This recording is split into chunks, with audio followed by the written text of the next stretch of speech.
Say hello to the Hyundai Kona, the company's somewhat overdue competitor to the Mazda CX-3 and the Toyota CHR in Australia's booming small SUV market.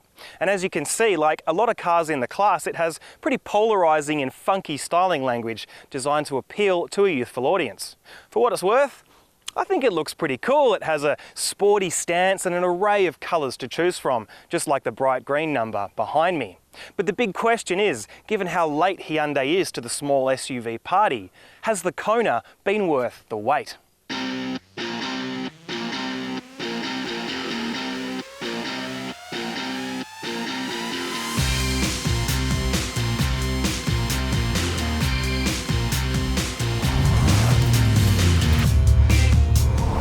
Just under 4.2 metres long, the Kona is one of the smallest cars in its class, shorter even than the Mazda CX-3.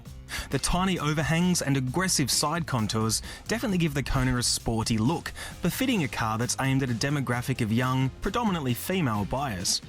But while the slightly wild styling marks a sizable departure for the usually conservative brand, the cabin displays its i30 origins more obviously. The floating 7-inch screen, smaller than the i30s but about on par for this class, has Apple CarPlay and Android Auto connections, but no grade gets sat-nav, and that's disappointing no matter how you spin it.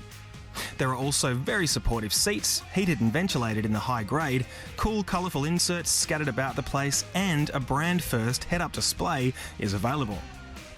The back seats are modest, okay for two relatively normally sized adults, though not as spacious as those in a Honda HR-V.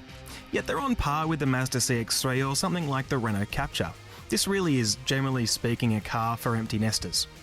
Cargo space of 360 litres with the seats in use about matches the i30 hatch, which makes the Kona pretty decent for the small crossover class.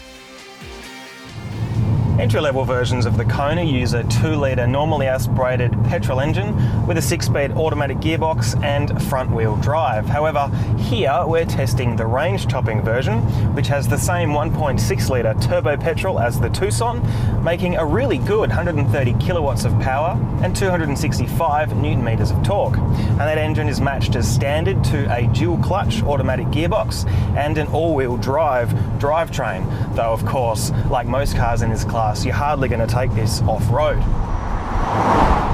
Like most Hyundais, except for the iLoad and iMAX, it also has a large degree of Australian-specific suspension tuning to make it suit local roads better than the Korean versions would. And it's really paid off.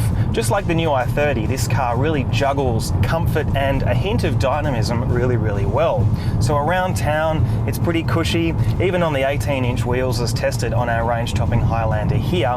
And yet, if you find yourself a nice twisting bit of country roads, it handles really, really well. It's up there with the new Toyota CHR.